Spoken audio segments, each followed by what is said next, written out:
Hello, नमस्कार, जय हिंद। आप लोगों का बहुत बार एक सवाल आ रहा था कि सर आखिरकार सेफ स्कोर क्या हो सकता है अगर हम सीएपीएफ का एग्जाम देने जा रहे हैं। आपको ही पता है अब ज़्यादा दिन आपके पास बचे नहीं हैं।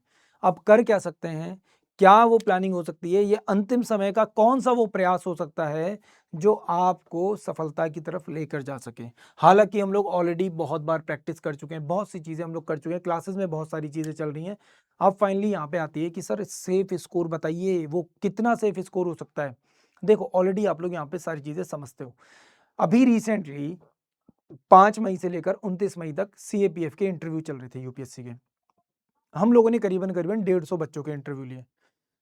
इन 150 बच्चों के इंटरव्यूज में से हमें कुछ कंक्लूजन निकल के आया, एक सार निकल के आया जो मैं आपके सामने प्रस्तुत कर रहा हूँ इस वक्त। ठीक है, मेरा अपना एक्सपीरियंस, उन बच्चों के जो एक्सपीरियंसेस थे वो आपको मैं बता रहा हूँ। शायद हो सकता है आप जब एग्जाम में बैठे तो आपको इस चीज में हेल्प मिल जाए। वेल, सबसे पहले अगर हम लोग बात करें तो पेपर 1 की बात हो रही है, जहां पे जनरल एबिलिटी एंड इंटेलिजेंस को लेकर बात हो रही है। टोटल 125 क्वेश्चंस हैं। 250 अगर बात करें तो मैक्सिमम मार्क्स होते हैं। ठीक है, इसमें 1/3 की नेगेटिव मार्किंग है, जो कि आपको पता है। पेपर 2 आपके सामने आता है, जहां पे जनरल एबिलिटी, एसे, कॉम्प्रिहेंशन, ग्रामर, प्रेसी राइटिंग, ये सब चीज होती है। मतलब 6 आपके पास डिस्क्रिप्टिव क्वेश्चंस होते हैं जिनको सॉल्व करना होता है, और ये 200 मार्क्स का पेपर है। इसके अलावा आपके सामने इंटरव्यू है, पर्सनल इंटरव्यू, जो कि 150 का है, और फाइनल मेरिट लगती है आपकी 600 से। वेल, ये तो हो गई बेसिक अंडरस्टैंडिंग। अब पेपर 1 जो आपके सामने आता है, जहां पे आपको पर क्वेश्चन पे 1.25 मार्क्स मिल रहा है, 1/3 की नेगेटिव मार्किंग है। यहाँ पे आपका नॉर्मल पेपर होता है, बट ये पेपर चेक कब होगा? ये पेपर तब चेक होगा जब आप पेपर 2 अपना क्लियर करोगे। अब पेपर 2 की क्या रिक्वायरमेंट है वो समझ लेते हैं। सबसे पहले पेपर 2 की रिक्वायरमेंट ये है कि जी 3 घंटे का पेपर है, यहाँ पे आपको दिए हुए क्वेश्चंस का कंप्लीटली रिटर्न में आंसर देना पड़ेगा। अब जो रिटर्न में आंसर होगा उसके हिसाब से आपको मार्क्स मिलेंगे, और मिनिमम मार्क्स की जो रिक्वायरमेंट है वो है 25%। अब 25% तो यूपीएससी बोल रहा है, इतने मार्क्स लेकर आओगे तब हम तुम्हारा पेपर चेक करेंगे। अगर मैं आपसे कहूं तो आप ये मान के चलिए कि 25% नहीं है, 33% है, 1/3 है। आप ये मान के चलिए, क्या है? 1/3 है। आपको इस चीज का ध्यान रखना है। नॉर्मली कहा यह जाता है कि अगर आप 50 नंबर ले आओगे तो आपका पेपर चेक हो जाएगा। कितने? 50 नंबर ले आओगे तो आपका पेपर चेक हो जाएगा, ये कहा जाता है। पर आपको 50 नंबर नहीं लाने सर। आपको जो नंबर लेकर आने हैं, कोशिश कीजिएगा कि वो 80 से अबव रहें। अब आप कहोगे सर ऐसा क्यों? अभी मैंने जैसा कि बताया, मैंने जितने बच्चों का इंटरव्यू लिया है उन सभी इंटरव्यूज में ज्यादातर बच्चों ने यही बताया कि सर हमारे जो नंबर हैं वो 80 से लेकर 90 और 90 से 110 के बीच बताए सब लोगों ने। ये वो मैक्सिमम क्राइटेरिया था जो हमको देखने को मिलता है। ये वो मैक्सिमम क्राइटेरिया था कि ज्यादातर लोग इसके बीच में अपने आप को बता रहे थे कि सर 110 के आसपास होगा, 90 के आसपास होगा, 100 के आसपास होगा, या फिर 80 के आसपास है। पर 80 से नीचे किसी ने नहीं बताया। 80 से नीचे किसी ने नहीं बताया। मैं क्यों ऐसा कह रहा हूं? क्योंकि सिर्फ आपको कट ऑफ क्लियर करने वाला फंडा नहीं है यहाँ पर। यहाँ पे आपको इस चीज का भी ध्यान रखना है कि भाई मुझे आगे चलकर इंटरव्यू तक पहुंचना है, मुझे मेरिट तक भी पहुंचना है, तो उसके लिए आपको इतना स्कोर करना पड़ेगा। ठीक है, अगर आप करते हो ये चीज तब फाइनली आपका पेपर 1 का क्या होगा? इवैल्यूएशन यहाँ पर शुरू हो जाएगा। ठीक है, अब यहाँ पे अगर आप लोग देखोगे पास्ट ईयर्स के कुछ कट ऑफ है, ये आपका 2024 वाला है। जनरल 97.44। ठीक है, अगर हम लोग पेपर 2 के साथ मिलाकर देखें तो 82, एंड फाइनल जो मेरिट लग रही है वो 311 पर लग रही है। ठीक है, same with EWS, OBC, SC, ST and ex serviceman का आप देख सकते हैं। एंड ये 2023 वाला है, जिसमें जनरल की 118 है। ठीक है, 96 टोटल गया है आपका पेपर 2 के साथ। एंड अगर हम लोग यहाँ पे बात करें तो 325 आपका गया है फाइनल। मैं जर्नल के हिसाब से कह रहा हूँ, बाकी आप लोगों का देख सकते हैं जो जो आपके सामने डेटा दिया गया है। अब सर ये तो आपने बता दिया, अगर आप लोग इन पास्ट रिजल्ट्स को भी देखोगे, ठीक है, अगर आप इस पास्ट रिजल्ट को भी देखोगे तो आपको क्या अंदाजा लगेगा? सर बात तो आप सही कह रहे हो, 80 के आसपास होगा तो काम बन जाएगा।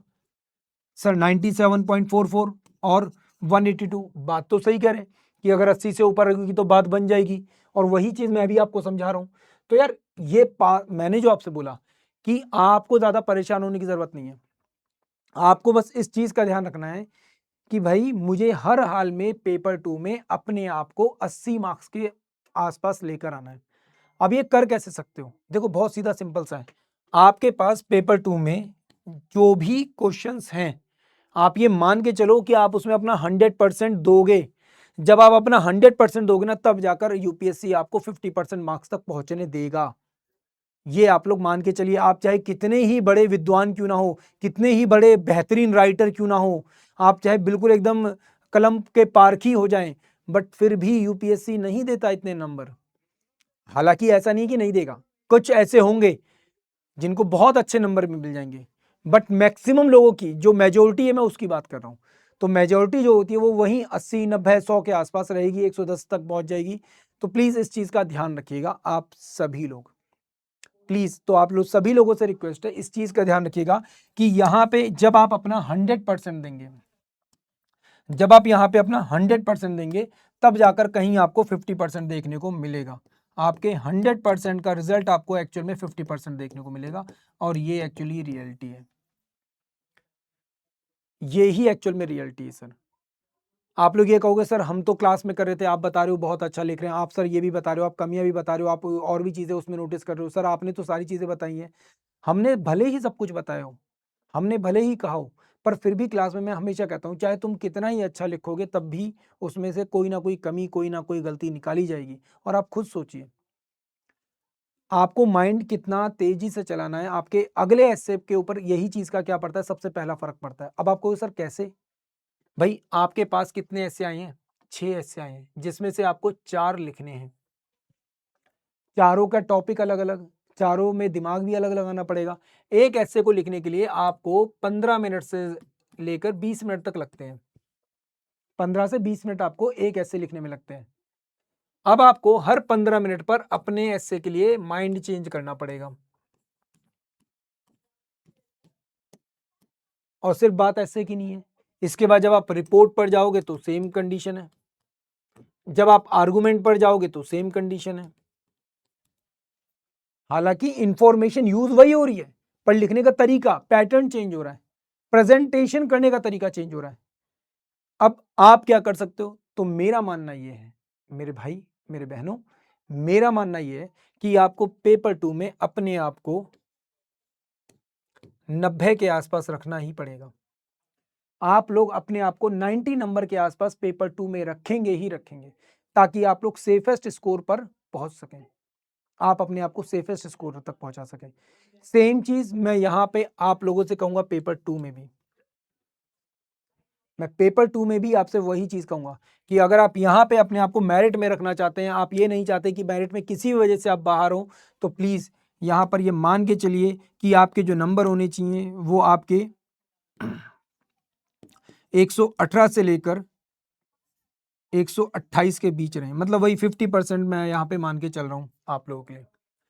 ठीक है, ये स्कोर मैंने क्यों डिसाइड किया? ये स्कोर मैंने इसलिए डिसाइड किया क्योंकि अब तक जितने बच्चों से मैंने बात की है, 2025 वाले जो बच्चे अभी इंटरव्यू देने जा रहे हैं, उनसे जितने बच्चों से मेरी बात हुई है, उन सभी ने मुझको यही बताया कि सर अराउंड ये तो हमारा रहेगा ही रहेगा सर, अराउंड ये तो हमारा रहेगा ही रहेगा कि 118 से 128 के बीच हम लोग कहीं ना कहीं जा रहे हैं।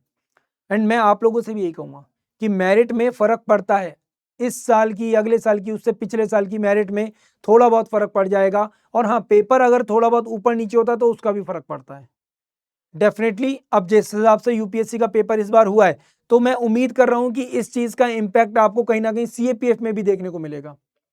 हालांकि एक इशारा यूपीएससी ने एनडीए और सीडीएस के पेपर में दे दिया था करंट अफेयर के क्वेश्चंस को लेकर, और ये चीज आपको सीएपीएफ में भी देखने को मिल सकती है। तो इसलिए अपने आप को तैयार रखना। अगर पेपर टफ होगा तो सबके लिए मेरिट डाउन होगी, डेफिनेटली होगी, बट पेपर अगर वैसा ही आए जैसा हमेशा आता रहे, तो भाई उससे कोई खास फर्क नहीं पड़ेगा। तो प्लीज आप लोग इस चीज को ध्यान रखिएगा, जो चीज आपको समझाई गई है उसके हिसाब से रखिएगा। अब आप कर क्या सकते हैं? हालांकि एट प्रेजेंट आप बहुत ज्यादा बड़ी चीजें नहीं कर सकते। प्लीज आप डेली बेसिस पर, डेली आप एक मॉक लगाइए, ठीक है, किसका? पेपर 1 का। एंड साथ ही साथ पेपर 2 का भी आपको डेली राइटिंग प्रैक्टिस करनी है।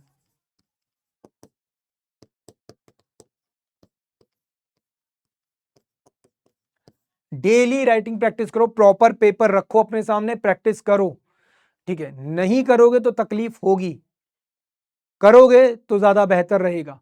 अब हालांकि आपको जरूरत होगी कि सर हम कर तो रहे हैं, पर कोई इवेल्युएट कर दे, कोई बता दे गलतियां कहां पर हो रही है, मिस्टेक क्या हो रही है, तो उसके लिए हम लोग हैं। अब आप मेरे से कैसे कनेक्ट कर सकते हो? आपको ज्यादा कुछ नहीं करना, आपको सिर्फ और सिर्फ केवल और केवल मेरे टेलीग्राम पे जाना है, यहां पे जाकर आपको कनेक्ट कर लेना है।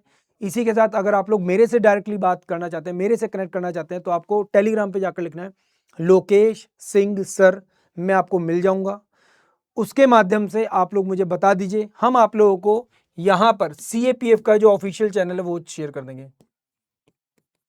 हमारे सीएपीएफ का ऑफिशियल चैनल है, हम लोग आपको वो शेयर कर देंगे, एंड वहां पर हम लोग रेगुलर बेसिस पर आप लोगों को गाइड करते रहेंगे।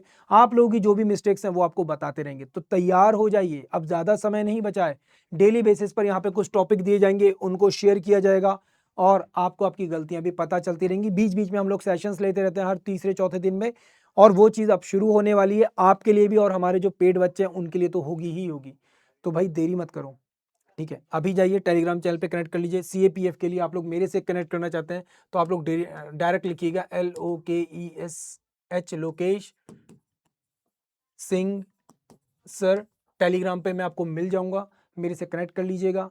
कई बच्चे सोशल मीडिया पे जगह जगह पर मैसेज करते हैं, हम उनको भी गाइड कर रहे हैं। तो भाई जब हम सबको गाइड कर रहे हैं तो उसमें आप क्यों पीछे रहें? तो इसी के साथ मुझको दीजिए विदा। Thank you so much. जय हिंद।